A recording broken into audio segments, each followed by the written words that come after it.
Bom dia, bem-vindos à quarta entrevista do G1, ao vivo, com os candidatos à presidência da República na eleição deste ano. Ao meu lado está a Natália Passarinho. Bom dia, Natália. Bom dia, Tonico. Bom dia a todos. A ordem dessas entrevistas foi definida por sorteio. E hoje temos o candidato Eduardo Campos, do PSB. Formado em economia, Eduardo Campos governou Pernambuco por 2 mandatos, de 2007 a 2014. Também foi deputado federal e ministro de Ciência e Tecnologia do governo do ex-presidente Lula. A candidata a vice-presidente da República na chapa é a ex-senadora Marina Silva. Bom dia, candidato. Bom dia, Natália. Bom dia, Tonico. Bom dia a todos que estão nos assistindo. Bom dia. Este programa especial do G1 nas eleições de 2014 será dividido em 3 blocos. Neste primeiro bloco, nós vamos fazer perguntas que o público enviou durante a semana na página do G1. Foram mais de 750 perguntas e gostaríamos muito de agradecer a quem colaborou e ajudou a fazer essa entrevista muito mais interativa. E no segundo bloco, nós vamos fazer perguntas que foram feitas pela redação do G1. No terceiro bloco, voltaremos com perguntas feitas por vocês. Quem quiser participar ao longo do programa é só escrever no campo logo abaixo deste vídeo, nessa página mesmo, e clicar em enviar. No último bloco também teremos uma sessão de pinga-fogo, uma série de perguntas e respostas rápidas. Então, as considerações finais do candidato. Todos os blocos têm tempo determinado e este primeiro bloco tem 15 minutos de perguntas e respostas. O próprio candidato vai controlar, administrar esse tempo. Quanto mais objetivo for, mais perguntas de internautas nós teremos aqui. E vamos logo partir para a primeira pergunta. Nossa primeira pergunta vem de Vitória, enviada por Kilney Pereira. Ele diz: Eduardo, todas as pesquisas antes das convenções mostravam Marina na sua frente, inclusive na frente de Aécio Neves. A pergunta: por que a candidata do PSB não é a Marina, uma vez que ela teria mais chances de chegar ao segundo turno? Realmente existe um projeto de governo do partido ou você tem um projeto pessoal pelo poder? Ney, nós temos um projeto para o país, um projeto para melhorar o Brasil. O Brasil parou de melhorar e começou a piorar de maneira acelerada. A Marina procurou construir um partido para renovar a expressão da política no país, que foi a Rede, e a Rede teve que enfrentar todas as questões que você acompanhou pela imprensa. Muitos garrotearam o reconhecimento pela justiça brasileira da Rede enquanto partido. Naquele momento, no último dia em que a Rede não se viabilizou para estas eleições, a Marina nos procurou o PSB para a gente construir um programa que dialogue com a nova agenda.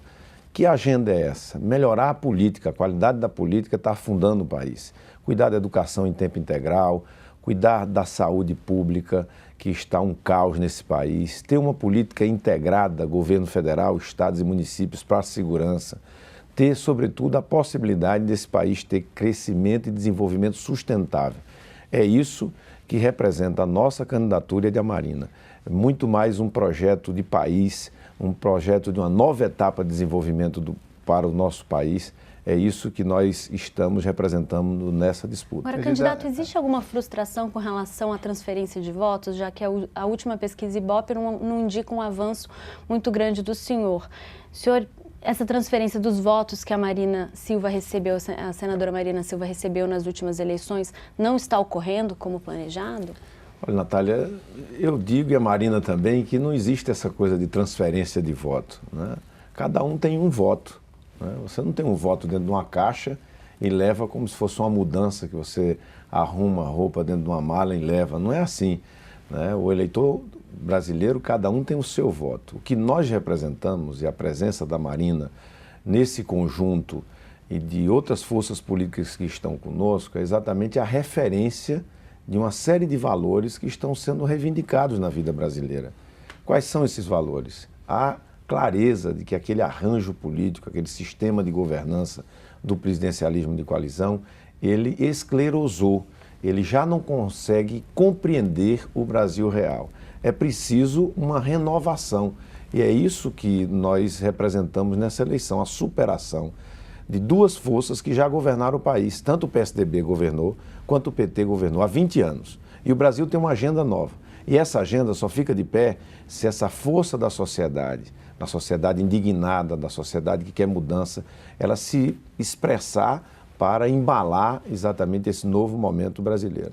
Candidato, agora um tema que foi alvo de várias perguntas dos nossos internautas, que é a relação com o PT. O Marco Aurélio Medeiros, de João Pessoa, lembra que o senhor foi ministro do governo Lula e apoiou a eleição da presidente Dilma. Em Pernambuco, compôs chapa com o senador Armando Monteiro, atual candidato ao governo de Pernambuco. Aí o leitor pergunta, agora na condição de candidato a presidente, o senhor faz duras críticas tanto a Dilma quanto ao senador e candidato Armando Monteiro. Nesse sentido, o senhor acha que tem coerência política? Como seus aliados e eleitores podem acreditar votos no senhor se em tão pouco tempo o senhor mudou de lado? Não mudei de lado, eu fiquei do mesmo lado de sempre. Eu nunca na minha vida mudei de lado. Eu tenho uma história de vida no campo democrático, popular, progressista. Sempre fui eleito pelo mesmo partido. Agora, na vida, às vezes, nós temos que tomar a atitude de coragem. A atitude de coragem que me coube tomar é de mostrar que o país que vinha mudando parou de mudar no governo da presidenta Dilma. Era preciso oferecer ao país uma alternativa. Eu e a Marina fomos ministros do presidente Lula, sim, no seu primeiro governo. Ela foi até o segundo, eu fui ser candidato, me elegi governador em Pernambuco. Nós sempre participamos desse campo político e na hora que as nossas discordâncias não permitiam que lá estivéssemos mais, porque foi para o centro do governo figuras como Sarney, como Collor, como Renan Calheiros. A presidenta Dilma, para nós, era a possibilidade de aprofundar as mudanças. Estavam lá desde o começo. Não, mas eles ganharam protagonismo.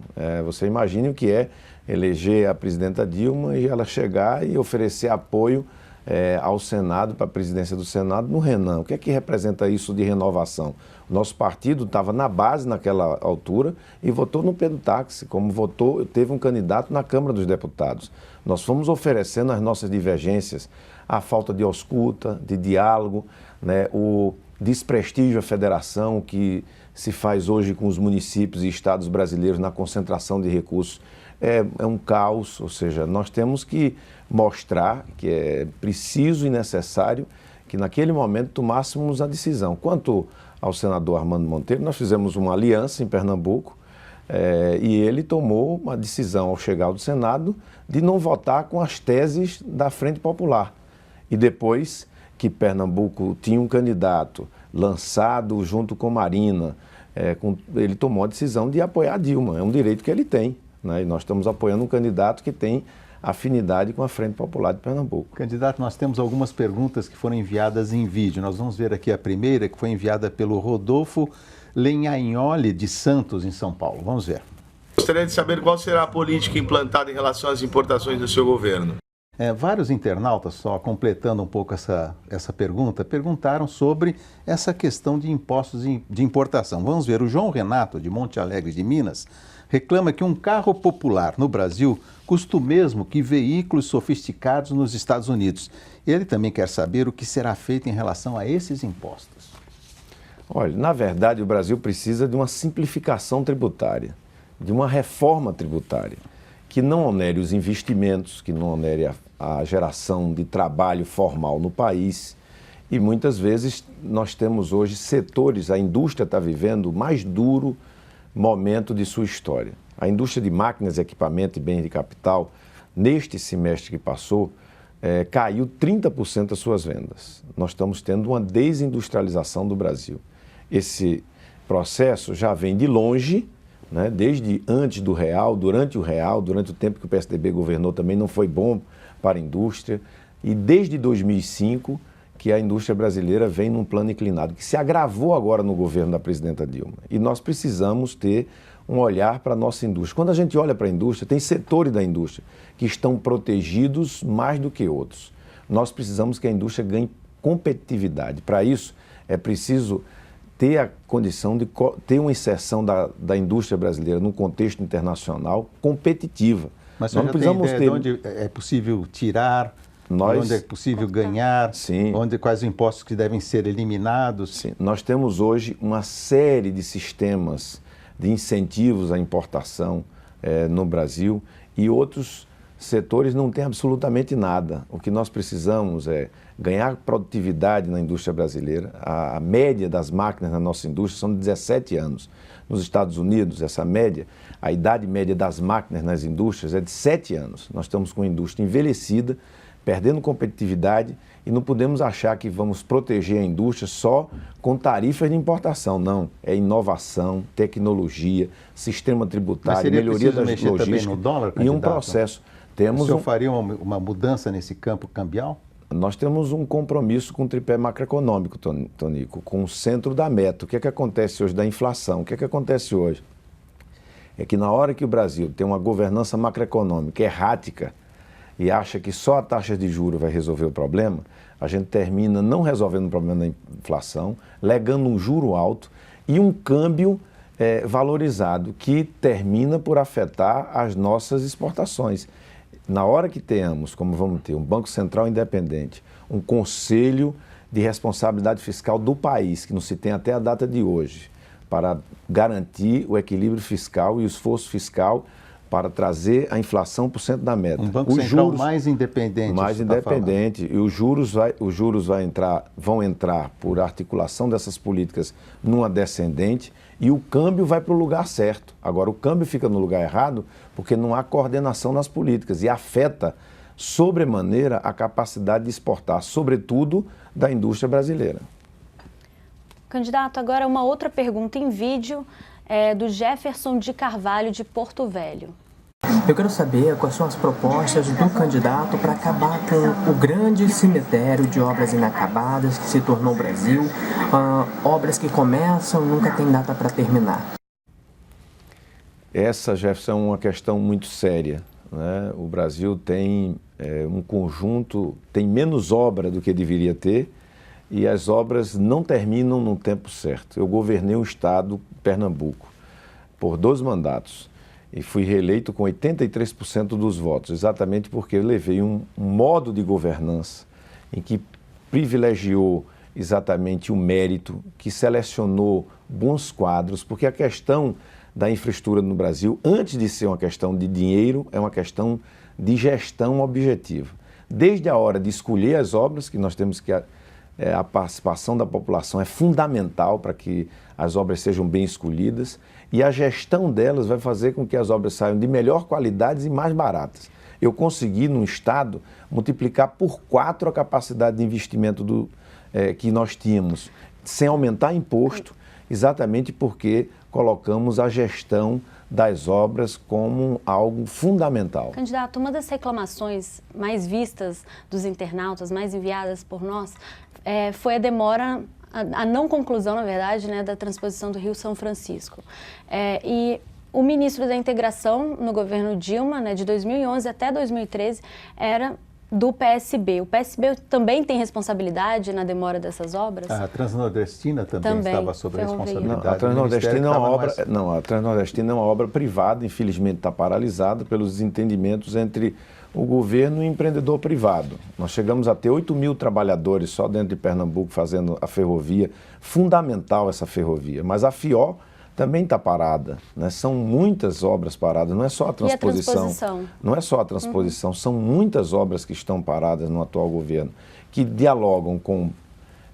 Mas ele também tinha responsabilidade, projetos precários, né? Projetos precários, contratação feita de empresas que abandonaram a obra e dificuldade na gestão do próprio governo de tomar decisão, o processo decisório no atual governo é muito concentrado, ou seja, ele termina na mão de 1 ou 2 pessoas. E um país desse tamanho, com muitas obras para serem feitas, com muitos problemas, se você fica tudo dependendo de consultar a presidenta da República, se vai ter orçamento, se vai ter dinheiro, se vai relicitar, como vai fazer, você termina parando, que é o que aconteceu. Não é só a transposição, você vai ver muitas BRs paradas, as ferrovias que não saem do canto, obra de porto, foram mudados os marcos, mudou-se o marco dos portos.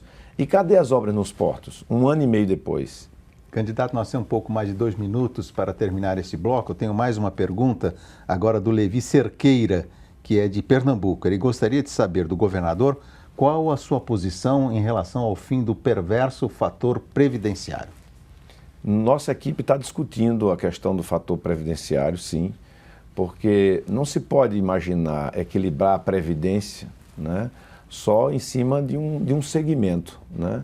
Nós temos uma questão na previdência no mundo inteiro, que é o fato bom que as pessoas estão vivendo mais, né? E na medida que as pessoas vivem mais, você tem que ter mais tempo de pagamento dos benefícios.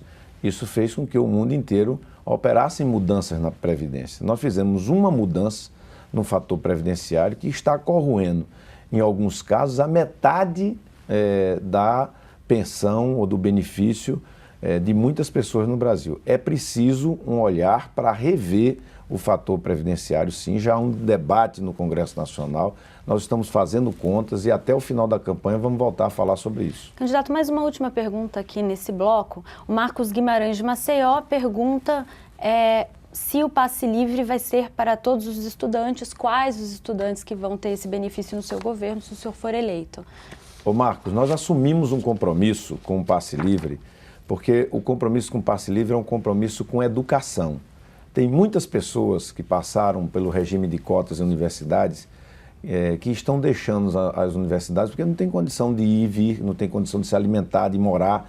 Então você abre 100 vagas e no final do primeiro ano encontra 60 estudantes, 40 foram perdidos. Ou seja, o passe livre hoje no Brasil já é dado para os que têm mais de 60 anos. Por que o país não faz um esforço para ter o passe livre para quem estuda? Nós vamos fazer isso. Só uma dúvida, candidato. O senhor disse em entrevista à Globo News que isso custaria mais ou menos 12 bilhões. Como é que foi feita essa estimativa? Sairia da União esse dinheiro? A União subsidiaria os estados? Nós vamos criar um fundo nacional. Os municípios e estados que têm transporte coletivo nas cidades, sistemas públicos, se candidatam, vai ter uma contrapartida de 10% do município, 20% do estado para esse fundo. E nós fizemos esse cálculo com a média das passagens que hoje são aplicadas nas regiões metropolitanas e nas cidades que têm sistema de transporte. Porque pequenas cidades do interior, hoje, os municípios, alguns estados, eu fiz isso em Pernambuco, e a União já transportam em transporte escolar, alguns precários, né? Nós precisamos ter um olhar para não estar transportando pessoas em situação, os estudantes em situação muitas vezes de risco, mas quem mora nas grandes cidades não tem essa possibilidade. Certo, candidato. O seu tempo terminou, né? Os 15 minutos destinados a esse bloco. Nós vamos para um rápido intervalo e voltamos em seguida com a entrevista com o candidato Eduardo Campos.